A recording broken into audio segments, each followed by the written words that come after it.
दोस्तों, आपने battle grounds mobile India के पहले भाग में आपने देखा था कि कैसे आयुष और दीपक का दोस्ती एक लड़की की वजह से बिछड़ जाता है।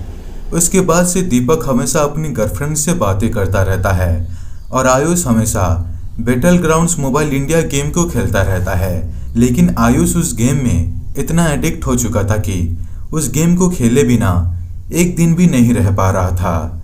कुछ महीनों बाद दीपक का ब्रेकअप हो जाता है अपनी गर्लफ्रेंड के साथ, जिसके बाद दीपक को ये एहसास होता है कि मैंने आयुष के साथ गलत किया है। उसके बाद दीपक जाकर आयुष को माफ़ी मांगने लगता है और उसके बाद दोनों मिलकर घूमने जाने का फैसला करते हैं और निकल पड़ते हैं घूमने के लिए। जब दोनों ट्रेन में जा रहे होते हैं तभी रात को आयुष का मोबाइल चोरी हो जाता है, जिसकी वजह से आयुष ट्रेन से कूद जाता है, जिसमें आयुष का मौत हो जाता है। आयुष के मौत के 3 दिन बाद दीपक को आयुष का बिना सिर वाला भूत दिखाई देने लगता है। दोस्तों, अगर आपने अभी तक battle grounds mobile India game का हॉरर स्टोरी का पहला भाग नहीं देखा है तो ज़रूर देख लीजिए, नहीं तो ये कहानी आपको समझ नहीं आएगा। अब आगे दीपक हमेशा डरे सहमे रहता था क्योंकि दीपक उस हादसे को भूल नहीं पा रहा था।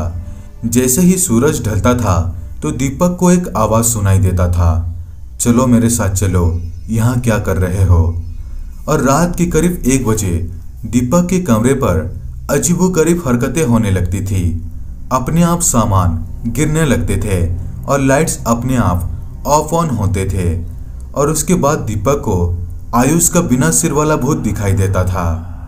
और ये सब चीज़ें दीपक के साथ रोज होने लगता है। दीपक इसके बारे में अपने मम्मी पापा को भी बताता है, लेकिन दीपक के मम्मी पापा दीपक के बात को इग्नोर कर देते हैं, जिसे दीपक बहुत गुस्सा होता है।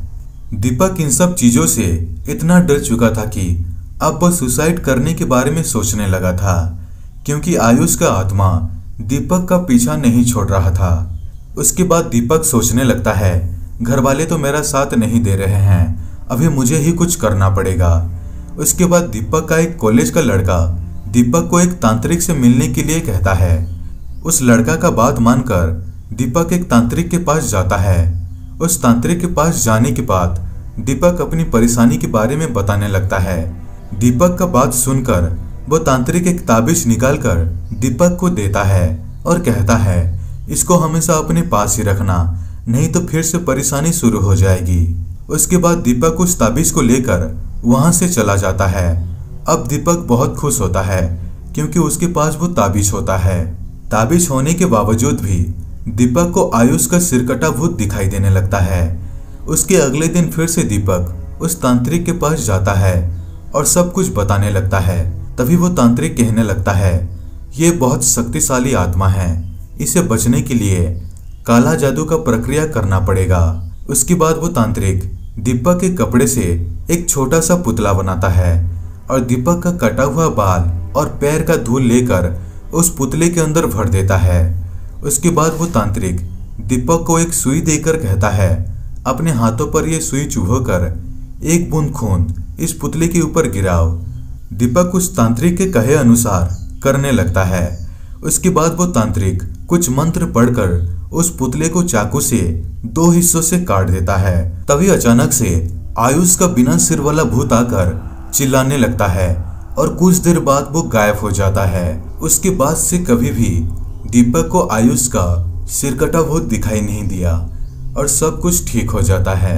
दोस्तों, ये स्टोरी कैसा लगा नीचे कमेंट करके जरूर बताना। दोस्तों, अगर वीडियो अच्छा लगा हो तो वीडियो को लाइक करें, शेयर करें और इस चैनल को सब्सक्राइब करना बिल्कुल भी ना भूलें। तो दोस्तों, मिलते हैं अगले वीडियो में, तब तक के लिए धन्यवाद।